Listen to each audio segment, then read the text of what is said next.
Bonjour, je vais vous parler des travaux de Joe Dispenza. Alors, d'une infime partie de ces travaux. Ça fait très longtemps déjà que j'ai envie de vous présenter certaines de ses conceptions. Mais il y a tellement à dire à son sujet que je voulais pas que ce soit réducteur. Et finalement, c'est tellement intéressant que je me lance. Et puis, ça va forcément être vraiment très très réducteur. Et je peux que vous encourager à aller plus loin pour vous renseigner sur ce qu'il a pu faire. Vous pouvez lire ses livres qui sont... je vais vous les montrer. Hop là.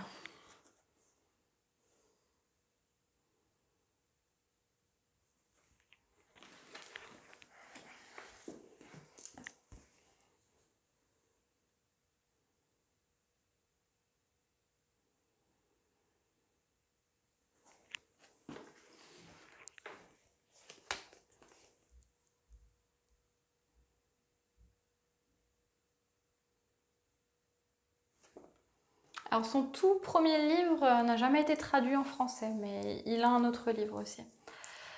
Je peux aussi vous encourager à suivre ses séminaires si vous avez la chance de pouvoir y assister. Alors Joe Dispenza, à la base, c'est un chiropracteur. Donc à l'âge de 23 ans, alors qu'il venait juste d'ouvrir son cabinet de chiropracteur, lors d'une compétition de triathlon, son vélo a été frappé par une voiture à 90 km/h. Et juste derrière, il s'est pris de plein fouet un 4x4. Donc je vous laisse un peu imaginer l'état dans lequel il a pu être. Sa colonne vertébrale a été très largement touchée. Les chirurgiens ne savaient pas s'il allait s'en remettre. Il était censé se faire opérer, donc les chirurgiens lui conseillaient l'opération. Et lui a préféré prendre le risque de ne pas se faire opérer, d'aller contre l'avis des chirurgiens, quitte à rester paralysé et à avoir des douleurs chroniques à vie, parce que c'était les prédictions des chirurgiens tout simplement. Et il dit qu'à ce moment-là, il s'est référé à une conscience supérieure. Que c'est une conscience qu'on a tous, chacun, à l'intérieur de nous.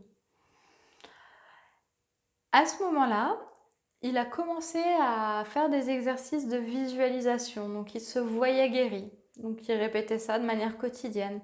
Et au bout de 9 semaines, il était guéri. Et au bout de 10 semaines seulement, il a pu reprendre son activité de chiropracteur. Donc je vous laisse un peu imaginer à quel point il pouvait être plutôt bien guéri. Parce que bon, pour être chiropracteur, il faut quand même pouvoir manipuler les gens. Donc bon, il faut être en certaine forme quand même physique. Joe Dispenza dit donc que la manière dont on pense va affecter notre réalité et que nous avons la possibilité de créer notre futur. Donc ça rejoint un peu la loi d'attraction dont vous avez très certainement déjà entendu parler. Sauf que lui, il va plus loin parce qu'il explique comment ça se passe. Pour lui, et puis ça a été démontré parce qu'il le démontre avec des machines d'imagerie cérébrale, etc., etc. Donc pour lui, on a entre 60 000 et 70 000 pensées par jour. Alors je vous laisse imaginer comme ça mouline quand même là-dedans. Et 95% de nos pensées sont les mêmes que la veille. Alors il dit comment est-ce que vous voulez créer du nouveau si c'est toujours pareil et si ce sont toujours les mêmes pensées qui tournent en boucle. Il explique que les pensées conduisent aux mêmes choix, que les mêmes choix conduisent aux mêmes expériences, que les mêmes expériences produisent les mêmes émotions et que les mêmes émotions produisent les mêmes pensées et ainsi de suite. Donc c'est toujours la même boucle finalement.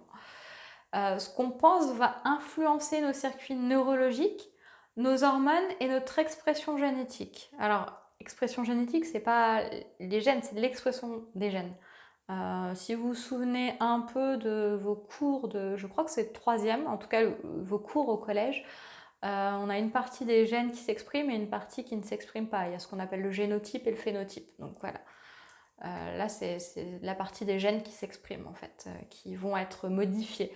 Tout ça, il le démontre vraiment. Si vous lisez les livres, vous allez voir que ça va bien plus loin que ce que je peux vous dire. Donc pour sortir de la répétition, Ce qu'il faut, c'est avoir des nouvelles pensées qui vont entraîner de nouveaux choix, que ces nouveaux choix vont entraîner de nouveaux comportements, ces nouveaux comportements vont entraîner de nouvelles expériences, et que ces nouvelles expériences vont créer de nouvelles émotions, et que ces nouvelles émotions vont créer de nouvelles pensées, et ainsi de suite. Pour lui, dire des affirmations positives n'est pas suffisant, ne fonctionne pas. Donc faire la méthode « je vais bien, tout va bien », dire ça toute la journée, c'est pas suffisant. Parce qu'il dit que 95% de ce que nous sommes finalement est issu de comportements répétitifs. Et que les 95% vont rentrer en confrontation avec les 5% nouveaux qu'on va vouloir introduire par le biais de ces nouvelles pensées. Donc il donne sa technique qui est la méditation, tout simplement. Il a mis en place plusieurs méditations qui sont très intéressantes. Notre corps et notre esprit ne font pas la différence entre une expérience vécue et une expérience qui est créée par la pensée. Alors ça fait déjà un moment qu'on le sait à un niveau neuroscientifique, c'est déjà bien établi. Pour créer un futur, il suffit donc de se concentrer sur son futur comme si on le vivait. Donc ça va créer dans notre corps et dans notre esprit des réactions qui vont aller jusqu'à la modification justement de l'expression génétique. Donc c'est par la suite que l'expérience du futur pourra se produire. On l'aura créé dans le corps, donc ça finira par influencer du coup la matière et venir dans le futur sans savoir comment est-ce que ça va venir. Ça, c'est quelque chose qu'on peut jamais maîtriser. Et tant mieux, ça fait un petit effet de surprise quand c'est bien. Donc pour lui, la meilleure manière de pouvoir créer ce futur, c'est la méditation et la répétition, justement. Joe Dispenza dit aussi que quand on est stressé, on choisit la pire réalité qui puisse exister dans le champ quantique pour se préparer à la pire réalité. Bon, finalement, on crée aussi la pire réalité. Donc je vais vous donner un petit défi.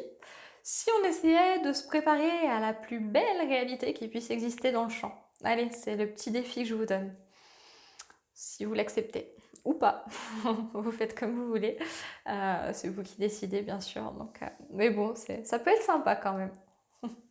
Je peux que vous encourager en tout cas à le faire. Donc, Joe Dispenza, il dit qu'en méditation, il y a un moment où on devient pure conscience, que notre conscience est directement reliée au champ quantique. Donc, le champ quantique, c'est le champ dans lequel sont stockées toutes les réalités possibles. Pour ceux qui ont l'habitude de méditer, à un moment, quand on est dans une méditation suffisamment profonde, on sent plus son corps, on sent plus rien, on est juste observateur et oui, on observe ce qui se passe tout simplement. C'est à ce moment-là qu'on est pure conscience, tout simplement. À ce moment, on n'est plus identifié à notre personnage, mais il y a le chakra du cœur qui se dilate et on devient davantage énergie que matière et davantage onde que particules. D'ailleurs, ceux qui ont l'habitude de méditer et qui ressentent bien, vous devez sentir qu'à un moment donné, dans le corps, on ne sent plus son corps, mais on sent quand même les énergies qui vibrent de manière assez rapide quand même à un moment. Bon, pour ceux qui sont novices dans la méditation, vous inquiétez pas, si vous ressentez pas ça, c'est pas grave, hein. C'est pas grave du tout. Donc c'est à ce moment-là en fait où on est davantage énergie que matière et davantage onde que particules qu'on est dans la meilleure disposition pour pouvoir créer. Donc toute énergie et toute fréquence portent de l'information, ça c'est quelque chose déjà qu'on sait déjà depuis un moment au niveau de la physique. Les pensées sont des charges électriques dans le champ quantique et les émotions sont des charges magnétiques dans le champ quantique. Donc il suffit de joindre une pensée avec une émotion pour que l'intention de la pensée soit dirigée vers l'avenir et pour pouvoir créer justement tout ça. Donc voilà un bref aperçu de ce que peut dire Joe Dispenza. Alors c'est vraiment minime comme je vous dis. Si vous voulez approfondir, je peux que vous encourager à approfondir parce que c'est vraiment très très intéressant. Et voilà. Et je vous souhaite une très belle journée, soirée, matinée, nuit. Voilà, tout dépend de l'heure à laquelle vous allez voir cette vidéo.